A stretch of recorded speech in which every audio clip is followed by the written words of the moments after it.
آله وأصحابه ومن تبعهم بإحسان إلى يوم الدين أما بعد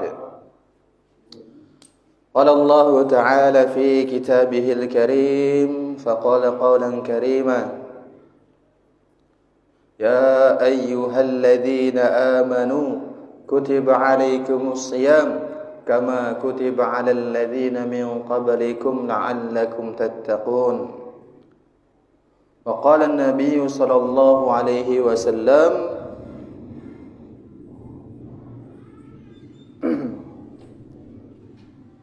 كل أمتي يدخلون الجنة إلا من أبى قيل يا رسول الله ومن يأبى يا رسول الله قال من أطاعني دخل الجنة ومن عصاني فقد أبى كما جاء في الحديث. Bapak-bapak, ibu-ibu yang dimuliakan Allah Subhanahu wa taala, sama-sama kita bersyukur kepada Allah Subhanahu wa taala atas limpahan karunia, taufik hidayah yang telah Allah Subhanahu wa taala berikan kepada kita sehingga kita bisa sama-sama menjalankan perintahnya Allah Subhanahu wa taala, yaitu salat maghrib yang mana kita kerjakan sesuai dengan sunnahnya baginda Nabi sallallahu alaihi wasallam, yaitu secara berjamaah di masjidnya Allah Subhanahu wa taala, yang mana ini termasuk nikmat yang sangat besar yang telah diberikan Allah kepada diri kita, yang tidak diberikan oleh Allah Subhanahu wa taala kepada semua orang. Sehingga dari berapa banyak penduduk di kampung ini, hanya berapa gelintir saja yang telah dipilih oleh Allah Subhanahu wa taala untuk mengerjakan salat secara berjamaah. Alhamdulillah hadirin, sebentar lagi kita akan menghadapi satu bulan yang sangat mulia. Bulan apa, Pak? Bulan Ramadan. Mudah-mudahan kita semua nanti bisa menjalankan ibadah puasa bulan Ramadan dan mengisi hari-hari selama bulan Ramadan dengan kebaikan dan sungguh-sungguh di dalam menjalankan dan menyempurnakan puasa bulan Ramadan. Amin ya rabbal alamin. Dalam Al-Quran Allah Subhanahu wa ta'ala telah berfirman, ya ayyuhalladzina amanu, wahai orang-orang yang beriman, kutiba alaikumusiyam, telah ditetapkan atas kalian puasa. Telah ditetapkan atas kalian puasa. Jadi puasa ini termasuk dari perintah Allah Subhanahu wa ta'ala yang hukumnya fardu ain. Puasa bulan Ramadan itu hukumnya fardu ain. Bagi siapa? Bagi setiap orang Islam, baik laki-laki maupun perempuan yang sudah memenuhi syarat-syaratnya. Kutiba alaikumusiyam kama kutiba alal ladzina min qablukum, sebagaimana puasa telah ditetapkan kepada umat sebelum kalian. Ulama berpendapat puasa bulan Ramadan ini termasuk kekhususan bagi Rasulullah dan umatnya. Walaupun umat-umat sebelum beliau diutus sebagai Rasul dan Nabi telah juga diperintahkan oleh Allah Subhanahu wa ta'ala untuk mengerjakan puasa. Hanya saja puasanya umat terdahulu itu berbeda caranya dengan puasanya Rasulullah dan umat beliau. Sehingga puasa bulan Ramadan ini termasuk menjadi kekhususan bagi baginda Rasulullah sallallahu alaihi wasallam dan umatnya. Kemudian dalam firman tersebut Allah Subhanahu wa taala melanjutkan la'allakum tattaqun. Jadi tujuan puasa itu apa, Pak? Tujuan puasa supaya kita itu menjadi orang yang bertakwa kepada Allah Subhanahu wa taala. Yang mana para ulama mereka telah membuat definisi ataupun ta'rif secara terminologi. Bahasa kampungnya terminologi, Pak. Ya, Pak dosen ya. Bahasa kerennya definisi secara istilah. Enggak, itu kebalik. Secara bahasa Indonesianya secara definisi. Kalau bahasa anak-anak kampusnya terminologi. Secara terminologi takwa itu apa? Menjalankan perintah Allah serta menjauhi seluruh larangan Allah Subhanahu wa taala. Jadi tujuan kita berpuasa supaya terbentuk di dalam hati kita sifat takwa kepada Allah Subhanahu wa taala.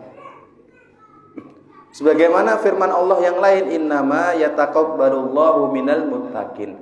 Allah Subhanahu wa taala hanya akan menerima amal ibadah yang kita kerjakan kalau didasari dengan rasa takwa. Dan dengan sebab menjalankan ibadah puasa bulan Ramadan, yang mana pastinya kita harus mengerjakannya dengan tertib-tertib yang telah diperintahkan oleh Allah Subhanahu wa taala dan telah dicontohkan oleh Rasulullah. Maka akan terbentuk sifat takwa dalam diri kita.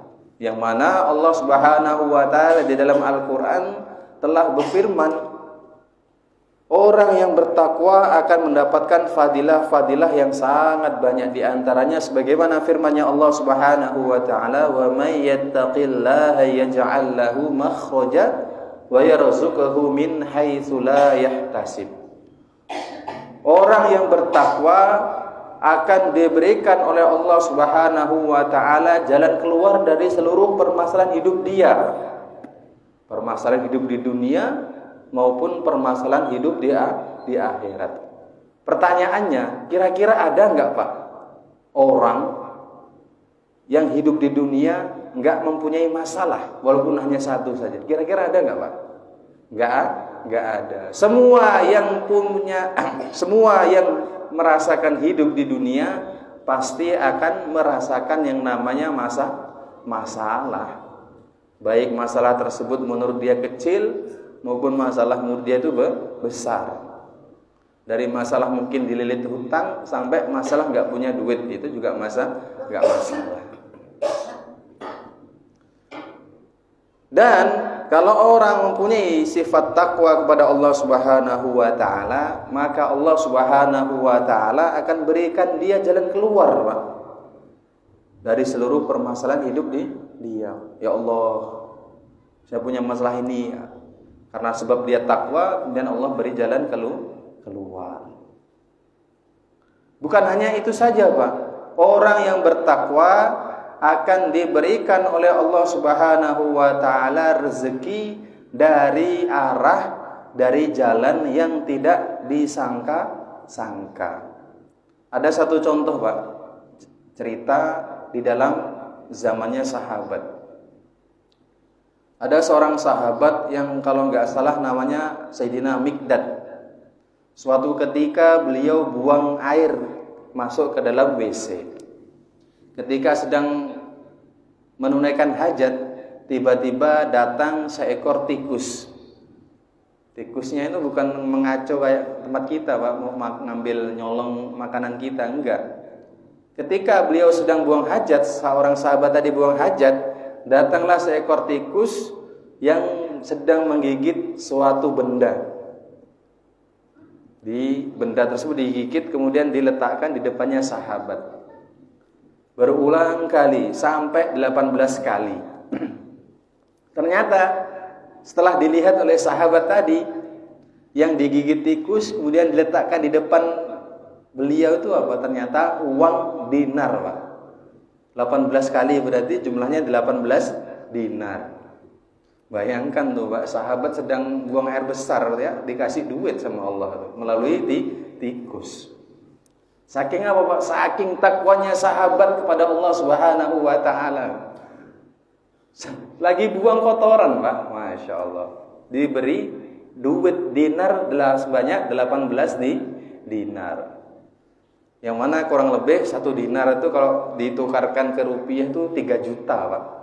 Bayangkan tuh, 3 kali 18 udah berapa? Kalau 3 kali 10 udah 30 juta. Berak ya tuh, Pak. Hasil berak itu udah berapa puluh juta tuh. Masya Allah. Yang 3 kali 10 30, 3 kali 8 24, berarti 54 juta. Masuk WC nggak punya dinar, keluar dari WC bawa uang 54 juta rupiah. Kalau di rupiah, dirupiahkan. Kira-kira ada nggak yang terjadi di masa kita sekarang nih, Pak? Ada nggak pernah yang ngalami buang air besar diantar tikus duit? Allah, nggak ada. Masya Allah. Terus kira-kira apa yang dikerjakan sahabat tadi itu, Pak? Beliau bertanya kepada Rasulullah, ya Rasulullah, apakah uang tadi, dinar yang diantar tikus pada saya itu wajib bayar zakat? Masya Allah kan, kalau kita rezeki nih langsung habis ya. Kalau sahabat masih ingat ini wajib bayar zakat apa enggak kira-kira dengan uang yang diantar tikus tadi itu? Maka Rasulullah menjawab, itu kamu dapatkan secara enggak sengaja ataupun dengan sengaja? Tidak, enggak wajib membayar zakat. Bayangkan tuh Pak, sahabat tuh lagi buang air, diantar duit sama tikus 54 juta. Padahal buang air itu, kalau mungkin didapat dari hasil baca waqiah sehari 21 kali mungkin ya Pak ya. Buang air diantar duit. Kadang-kadang kita nih Pak lagi bingung duit kan, baca surat Yasin, surat waqiah, terakhir baru dapat betul nih surat tanah itu. Baru dapat duit kan. Kadang-kadang kita sampai segitunya Pak, udah baca surat Yasin belum dapat, surat waqiah las-las surat tanah. Dapatnya dari surat tanah. Masya Allah. Kenapa lah kita sulit kadang-kadang Pak? Padahal disebutkan dalam hadis kan, barang siapa yang membaca surat waqiah, nggak mungkin dia akan merasa nggak mungkin dia akan mengalami yang namanya kelaparan. Karena kurangnya rasa takwa di dalam diri kita. Kok kita tahu Pak? Ya tahu lah, karena Allah sudah berjanji, barang siapa yang bertakwa, Allah akan beri dia rezeki dari arah yang tidak disangka-sangka. Kemudian yang kedua, wa may yattaqillah yaj'al lahu min amrihi yusra. Barang siapa yang bertakwa kepada Allah, maka Allah Subhanahu wa taala akan mempermudah urusan dia. Urusan yang berkaitan dengan Allah, urusan yang berkaitan dengan hambanya Allah, urusan yang berkaitan dunia dengan akhirat, semuanya akan dimudahkan oleh Allah Subhanahu wa taala. Dan di antara seseorang itu dimudahkan hidupnya oleh Allah tuh dihilangkan rasa pengen hutang loh Pak. Dihilangkan rasa pengen hutang. Kalau orang tuh nggak ditolong Allah Subhanahu wa taala, disulit-sulitkan hidupnya Pak. Otaknya penuh rasa pengen hutang. Wah, hutang beli kulkas, hutang beli motor, hidupnya penuh dengan pengen hutang kredit. Akhirnya karena banyak hutang hidupnya jadinya sempit. Nah, kita juga kadang-kadang harus hisab gitu Pak. Jangan-jangan saya ini enggak kurang takwa saya kepada Allah. Akhirnya hidup saya disulitkan oleh Allah Subhanahu wa taala. Dengan sebab puasa Pak, maka Allah Subhanahu wa taala akan tanamkan rasa takwa ke dalam diri kita. Kemudian masih banyak lagi Pak dalam surat An-Naba itu, innalil muttaqina mafaza hadaika wa a'naba. Sesungguhnya bagi orang-orang yang bertakwa mafazan, keberuntungan ataupun kesuksesan. Hadaika wa a'naba. Ini cerita Allah Subhanahu wa taala ataupun fadilah ataupun janji Allah Subhanahu wa taala bagi orang yang bertakwa di akhirat nanti. Orang-orang yang bertakwa akan mendapatkan keberuntungan. Hadaika wa a'naba. Dia akan mendapatkan surga yang di dalam surga ada kebun-kebun dan buah anggur. Jangan dibayangkan Pak, anggur di surga itu kayak anggur di dunia yang kecil-kecil segini. Oh, jangan ngerang. Satu buah anggur di surga itu sudah cukup mengenyangkan kita. Hadaika wa a'naba wa kawa'iba asroba. kemudian akan diberi bidadari-bidadari yang umurnya sebaya. Suatu ketika Rasulullah ditanya oleh seorang nenek-nenek, "Ya Rasulullah, apakah saya ini termasuk penduduk surga?" Maka Rasulullah menjawab, "Kamu di surga itu enggak ada orang seperti kamu." Nangislah tadi nenek-nenek itu. Maksudnya Rasulullah itu nanti di surga enggak ada orang tua. Si nenek-nenek tadi nangis. Kemudian diteruskan, bukan begitu maksudnya, bukan nggak ada orang tua nggak masuk surga, bukan maksudnya. Nanti ketika di surga kamu akan dimudahkan kembali dimudahkan kembali ke umur paling umur manusia itu paling paling anunya umur berapa Pak kira-kira? Umur 25 ke 30 ke 25 30. Ya nanti kira-kira penduduk surga tuh ya kira-kira umur 25 30. Jadi orang penduduk surga, bagi orang yang bertakwa nanti di surga akan mendapatkan bidadari-bidadari yang umurnya sebaya. Yang mana bidadari itu cantiknya Masya Allah, putihnya Masya Allah. Wanita yang paling cantik di dunia ini Pak, 70 kali baru sama dengan kecantikan bidadari. 70 wanita tercantik 70 kali lipat baru sama dengan cantiknya bidadari. Kadang-kadang kita nengok perempuan cantik masih melotot pala matanya Pak. Nah, gimana nanti? Maka ada diceritakan dalam kisah mengenai surga itu, ketika seorang ahli surga melihat bidadari, maka dia akan melihat kurang lebih selama 70.000 tahun. 70.000 tahun ya Pak, melotot terus nih. Saking cantiknya bidadari surga. Nah, orang yang bertakwa dijanjikan Allah akan diberi bidadari yang umurnya sebaya. Enggak usah ditanya Pak, kalau urusan perempuan ini yang duduk pasti pengen semua. Cuman sekarang nih kadang-kadang kita nih enggak dikabulkan oleh Allah seperti sesuai keinginan kita Pak ya.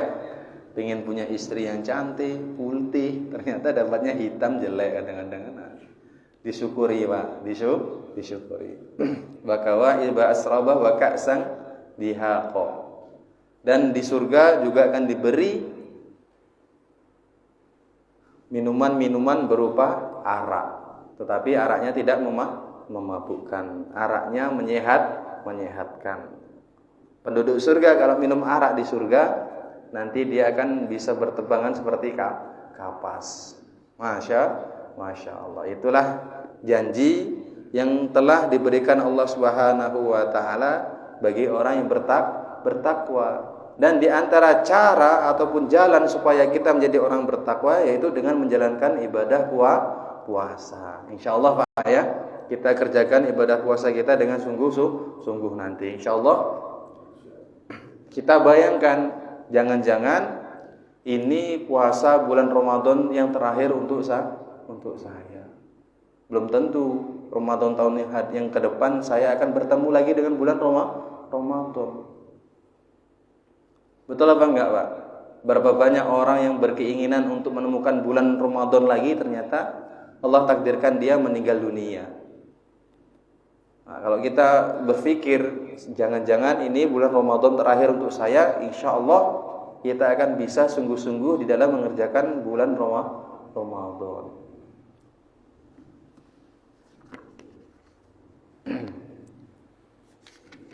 Bismillahirrahmanirrahim. Kita baca sedikit Pak mengenai puasa Pak ya. Kitabus Shiyam, kitab yang menerangkan mengenai puasa. Wa syaraitu wujubis syiyami, syarat-syarat wajibnya puasa arba'atu asya, ada 4. Jadi ada 4 syarat seseorang itu wajib berpuasa. Al-Islamu yang pertama orang Islam. Berarti kalau ada kata-kata Islam, orang yang tidak Islam itu tidak wajib menjalankan puasa. Tapi di dalam mazhab Syafi'i, ini Pak, disebutkan orang-orang non-muslim itu juga mendapatkan taklif untuk mengerjakan puasa bulan Ramadan. Tetapi jika mereka mengerjakan puasa bulan Ramadan, puasanya tidak sah. Nanti mereka ketika hari kiamat, mereka akan mendapatkan siksa karena tidak mengerjakan puasa bulan Ramadan. Itu menurut pendapat mazhab Syafi'i. Orang-orang non-muslim pun mendapat taklif, pembebanan untuk mengerjakan puasa bulan Ramadan. Tetapi jika mereka mengerjakan, tidak sah puasanya. Kenapa? Karena salah satu syarat wajib puasa tidak terdapat pada diri mereka, yaitu Islam. Wal bulugu, kemudian syarat wajib yang kedua adalah balik. Berarti anak-anak itu tidak wajib menjalankan puasa bulan Ramadan. Tidak wajib menjalankan puasa, hanya saja disunahkan bagi mereka untuk dilatih. Supaya apa? Supaya nanti ketika mereka sudah balik, sudah terbiasa berpuasa. Kalau dulu saya Pak latihannya puasa setengah hari itu. Gak tahu zaman sekarang puasa. Gak tahu tuh dari mana tuh caranya tuh. Azan zuhur itu buka puasa. Allahu Akbar. Kemudian yang ketiga, wal aklu, berakal. Berarti orang gila itu tidak wajib berpuasa. Kalau orang gila puasa gimana kira-kira Pak? Puasanya sah apa enggak? Sah enggak puasanya Pak? Puasanya tidak sah. Tapi ada enggak kira-kira orang gila yang mau puasa? Orang gilanya yang wali mungkin ya. Karena jadi wali enggak kuat, jadi gila. Mungkin dia puasa mungkin. Ada enggak Pak kira-kira? Ada juga loh Pak. Ada.